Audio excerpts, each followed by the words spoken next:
2 апельсин, 1 лимон. Нәтижесі 5 литр сок. Дәмі керемет, бағасы да қалтаға жеңіл.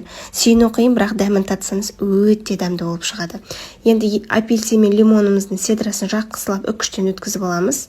Бізге яғни седрасы ғана қажет болады. Одан кейін оған қантымызды салып жақсылап араластырамыз. Апельсин мен лимонды тастауға асықпаңыздар, бізге оның шырыны қажет болады. Жәнегі қант пен седраның үстіне осы апельсин мен лимонның соктарын, яғни шырынын сығып аласыздар. Одан кейін жақсылап қанты ерегенше араластырамыз. Бізде осындай әдемі бір келкі сироп шығады. Енді осыны әдемі тұнық сироп шығу үшін сүзгіштен жақсылап өткізіп аламыз. Өткізіп алғаннан кейін бізге 5 литр таза су қажет болады. Оған мята салсаңыздар болады, яғни жалбызды, бұл міндетті емес. Одан кейін дайын болған сиропымызды құйып, жақсылап тағы да араластырамыз. Қараңыздар, қандай әдемі болған. Дәл осы рецепт бойынша жасап көріңіздер. 2 апельсин, 1 ғана лимондарыңыз ғана қажет болады. Бұл рецепт жазда хит болады, тез, арзан, пайдалы. Мұндайды бұрын сонда көрмегенсіздер. Рецептіңізді пайдалы парақшама тіркеліп, лайк басып қолдап қоюды ұмытпаңыздар. Мұнан нектарды ішетін болсаңыз, қыста рахатын көресіз. Қысқыға банка жабу процесі менде жүріп жатыр. Осы жолы сливадан нектар, яғни сок жасайтын боламыз. Сливаларымызды жақсылап жуып, ұрығынан тазалап, блендермен немесе ет тартқыштың көмегімен жақсылап езіп өткізіп аламыз.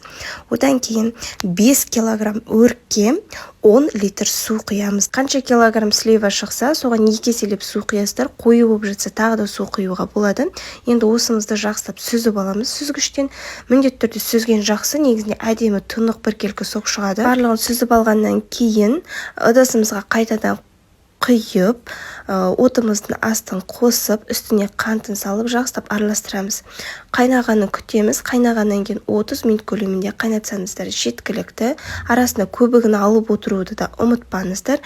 Және де арасында банкымызда да булап, стерилдеп аламыз. Барлық құрамын, қанша килограмм қант салғанның барлығын описание бөліміне жазып қалдырамын, қыздар. Міндетті түрде жасап көріңіздер, өте дәмді болып шығады.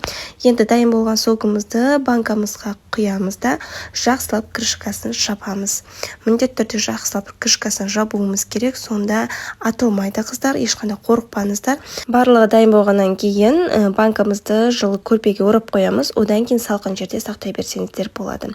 Қыздар, рецептіңізді менің пайдалы парақшама міндетті түрде тіркеліп, лайк басып қолдауды ұмытпаңыздар. Күн ыстықта макси шайға ақша жұмсамай, үй жағдайында 500 теңгеге 5 литр макси шай дайындап қойсаңыздар болады. Кез келген жемістерді қоса берсеңіздер болады. Ең алдымен ыдысымызға су құйып, қант салып, бір шайымызды салып аламыз. Артынша жеміс жидектерімізді саламыз. Бұл жерде менде қызыл және де қара өрік, персик, алма барлығын салып бір қайнатамыз. Артынша бір апельсин және де мята салып 10-15 минут көлемінде қайнатамыз. Күн ыстықта осылай жасап қойсаңыздар, балаларыңыз жүріп іше береді. Дайын болған соң сүзіп, салқындатып іше берсеңіздер болады. Жасап көріңіздер, парақшам пайдалы, тіркеліп алуды ұмытпаңыздар.